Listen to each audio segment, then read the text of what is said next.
BJP রাজ্য সভাপতি সুকান্ত মজুমদার তার স্ত্রীর নাম দু জায়গার ভোটার লিস্টে নালিশনামা পড়েছে নির্বাচন কমিশনে। কমিশন জানিয়েছে তারা তদন্ত শুরু করেছে। সুকান্তর দাবি, অযথা বিতর্ক তৈরির চেষ্টা হচ্ছে।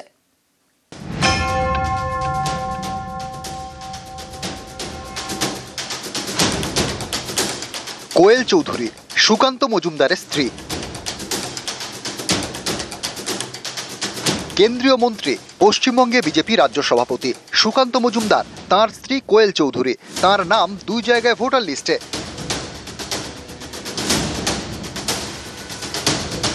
জলপাইগুড়ি লোকসভা কেন্দ্রের ভোটার তালিকায় কোয়েল চৌধুরীর নাম। দক্ষিণ দিনাজপুরের বালুরঘাটের বিজেপি সাংসদ সুকান্ত মজুমদার, এই বালুরঘাট লোকসভা কেন্দ্রের ভোটার তালিকাতেও রয়েছে সুকান্ত মজুমদারের স্ত্রী কোয়েল চৌধুরীর নাম। বিজেপি রাজ্য সভাপতির স্ত্রীর নাম দুই কেন্দ্রের ভোটার তালিকায়, জেলা এবং ভোট কেন্দ্র আলাদা, এপিক নম্বরও আলাদা। সম্প্রতি এ নিয়ে অভিযোগ জমা পড়ে নির্বাচন কমিশনে, তাতে তৈরি হয় বিতর্ক। এই অভিযোগ প্রমাণিত হলে the representation of the people act অনুযায়ী সেটা হবে শাস্তিযোগ্য। জেল এবং জরিমানা দুয়েরই সংস্থান রয়েছে। নির্বাচন কমিশন জানিয়েছে এই অভিযোগ খতিয়ে দেখতে তদন্ত শুরু হয়েছে। আমার স্ত্রী একসময় জলপাইগুড়ির বাসিন্দা ছিলেন, সে তারপর ভোটার কার্ড চেঞ্জ করিয়েছে, ভোটার এখানে এসে এখানকার ভোটার হয়েছে। আমরা জানতাম আগে থেকে এটা নন ইস্যুকে একটা ইস্যু করার চেষ্টা করা হবে, সেই জন্য আমি আগেই আমার স্ত্রী ওই যে বিডিও অফিসের সিল আছে দেখে নেবেন, আমি কোয়েল চৌধুরী, স্বামী সুকান্ত মজুমদার, মাস্টারপাড়া, বালুরঘাট, দক্ষিণ দিনাজপুর। আমি বর্তমানে বালুরঘাট বিধানসভার 48 পার্টের ভোটার। আমার voter card number dash dash dash. আমি বিবাহ সূত্রে এই যাবৎ এই স্থানে বসবাস করছি। এটা আমাদের কাছে প্রুফ আছে, আমরা জানি এটা নিয়ে একটা নোংরা রাজনীতি করার চেষ্টা করা হবে। ভোটার লিস্ট তৈরি করার কাজ কারা করে? বিডিও করে, এইআরও করে, এসডিও করে, ডিএম করে, অর্থাৎ জেলা প্রশাসন করে। কারো নাম যদি দু জায়গায় থাকে, দায়ী তো সেই জেলা প্রশাসনের, ডিএম এর। তাহলে দায়ী কে? সুকান্ত মজুমদার এই দাবি করলেও কমিশন থেকে পাওয়া তথ্য অনুযায়ী সুকান্তর স্ত্রীর বিরুদ্ধে নালিশ হওয়ার পরে তার নাম বাতিলের আর্জি করা হয়। নিউজ 18 বাংলা। দুই কেন্দ্রের ভোটার লিস্টে সুকান্ত মজুমদারের স্ত্রীর নাম, আর এ নিয়ে জোর শোরগোল। তৃণমূল বিজেপি তরজায় হাওয়া গরম। রাজ্য বিজেপি সভাপতি সুকান্ত মজুমদার তার স্ত্রী কোয়েল মজুমদার দু জায়গায় নাম, কি করে হতে পারে? বিজেপির এখনো এতটা রাজনৈতিক ভাবে দুর্দিন আসেনি যে রাজ্য সভাপতি কেন্দ্রীয় মন্ত্রীর স্ত্রীর ভুয়ো ভোটার হিসাবে তাকে নিয়ে আসতে হবে। ভোটার তালিকায় কারচুপি, ভুয়ো ভোটার, ভুতুড়ে ভোটার, এরকম নানা অভিযোগে বারবার তৃণমূলের বিরুদ্ধে সরব হয় বঙ্গ বিজেপি।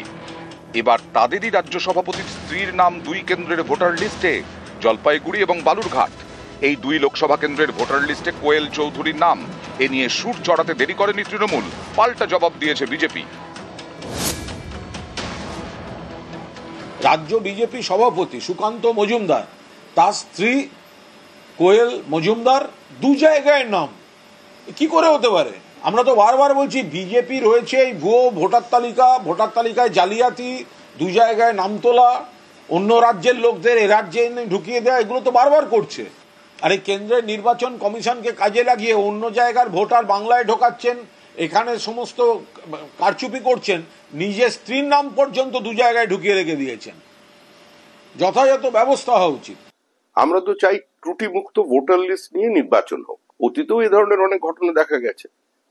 তো এটার মধ্যে কেউ কোনো যদি রাজনৈতিক দুরভিসন্ধির গন্ধ পায়, আমার মনে হয় তার একটু মানসিক চিকিৎসার প্রয়োজন আছে। বিজেপির এখনো এতটা রাজনৈতিক ভাবে দুর্দিন আসেনি যে রাজ্য সভাপতি কেন্দ্রীয় মন্ত্রীর স্ত্রীর ভুয়ো ভোটার হিসাবে তাকে নিয়ে আসতে হবে। একটা দুটোর গণনা যারা করছেন তারা 2026-এর মার্জিনটা একটু দেখে নেবেন।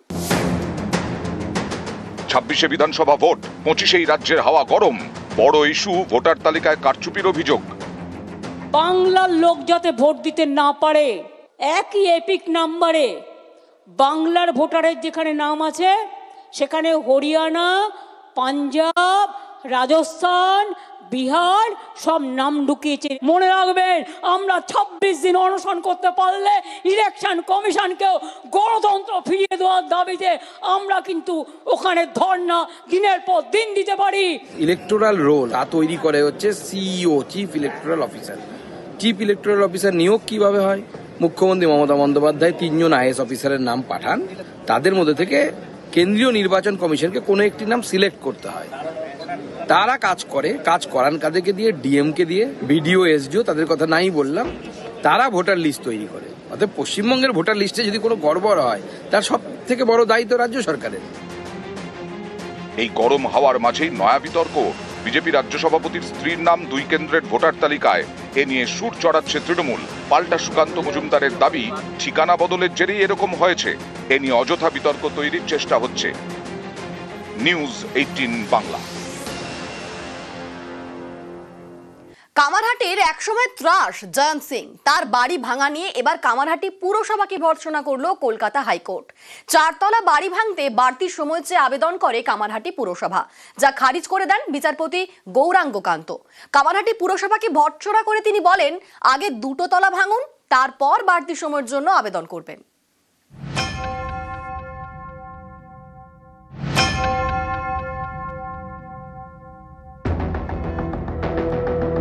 4 সপ্তাহের মধ্যে ভেঙে ফেলতে হবে জয়ন্ত সিং এর বেআইনি বাড়ি।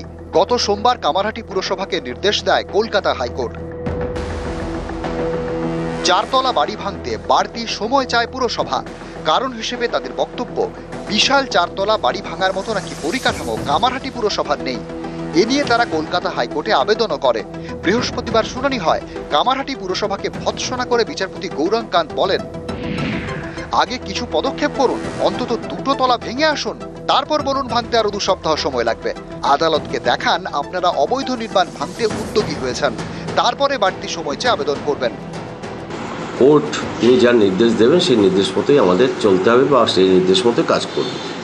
তো আমরা চেয়েছিলাম এই কারণেই যে একটা বড় বাড়ি, সেটা একটা সময়টা বেশি লাগারই কথা। কারণ এখনও কাকে দিয়ে ভাঙবো, কাকে দিয়ে ভাঙাবো, যেহেতু আমাদের ইনফ্রাস্ট্রাকচার নেই, সে কারণে আমার চিন্তা হচ্ছে যে সময়টা একটু বেশি লাগবে। সেই কারণে আমরা আবেদন করেছি আমার কিন্তু করতে হবে, কোর্টের নির্দেশ, সেটা নিশ্চয়ই করতে হবে আর করব। জয়ন্ত সিং একসময়ের কামারহাটি ত্রাস। মা ও ছেলেকে মারধরের ঘটনায় গত বছরের জুলাই থেকে জেলবন্দি। এই জয়ন্ত সিং এর বিশাল বাড়ি রয়েছে আড়িয়াদহে, প্রায় 6 কাঠা জায়গা জুড়ে। পুকুর ভরাট করে জমি দখল করে তৈরি হয় এই বেআইনি অট্টালিকা। এ নিয়ে জল গড়ায় কলকাতা হাইকোর্টে। সেই মামলার শুনানিতে সোমবার বিচারপতি গৌরাঙ্গ কান্ত নির্দেশ দেন, 4 সপ্তাহের মধ্যে বেআইনি বাড়ি ভেঙে ফেলতে হবে। তিনি বলেন, বেআইনি বাড়ি ভেঙে বরং খেলার মাঠ করা হোক। হাইকোর্টের এই নির্দেশ শুনে আড়িয়াদহের অনেকে মিষ্টিমুখ করেন। আতঙ্ক থেকে বেরিয়েছেন? হ্যাঁ, অবশ্যই আতঙ্ক থেকে বেরিয়েছি। আমাদের কোর্ট আমাদের ঠিকঠাক বিচার দিচ্ছে, পুলিশ আমাদের সহায়তা করছে। গত বছরের জুলাই থেকে জেলে আড়িয়াদহে জয়ন্ত সিং। গ্রেপ্তারির পর থেকেই প্রকাশ্যে আসতে থাকে জয়ন্তের হাড় হিম করা একের পর এক ভিডিও। অভিযোগ, আড়িয়াদহে তালতলা ক্লাবে বিচার সভা বসত জয়ন্ত এবং তার সাগরেদরা। তারপর জয়ন্তের বিধান মাফিক শাস্তি দেওয়া হতো। জয়ন্ত এতটাই বেপরোয়া ছিল যে আগ্নেয়াস্ত্র নিয়ে ক্যামেরার সামনে পোজ দিত। প্রকাশ্যে এক সাগরেদকে আগ্নেয়াস্ত্র চালানোর প্রশিক্ষণ দিতেও দেখা যায় জয়ন্তকে। কখনো আবার হাত পা ধরে চ্যাংদোলা, তারপর লাঠি দিয়ে পিঠে কোমরে দমাদম মার। অভিযুক্ত জয়ন্ত সিং এবং তার দলবল। গত সোমবার এই জয়ন্তের বেআইনি বাড়ি ভাঙার নির্দেশ দেয় কলকাতা হাইকোর্ট। কামারহাটি পুরসভাকে বলা হয়, 4 সপ্তাহের মধ্যে বাড়ি ভাঙতে হবে, 5ম সপ্তাহে আদালতে রিপোর্ট জমা দিতে হবে। তা না করে বাড়ি ভাঙার সময়সীমা বাড়াতে চেয়ে আবেদন করে কামারহাটি পুরসভা, যা খারিজ করে দিয়েছে কলকাতা হাইকোর্ট। বলেছে, আগে কিছু পদক্ষেপ করুন, অন্তত 2 তলা ভেঙে আসুন, তারপর বলুন ভাঙতে আরো 2 সপ্তাহ সময় লাগবে। নিউজ 18 বাংলা।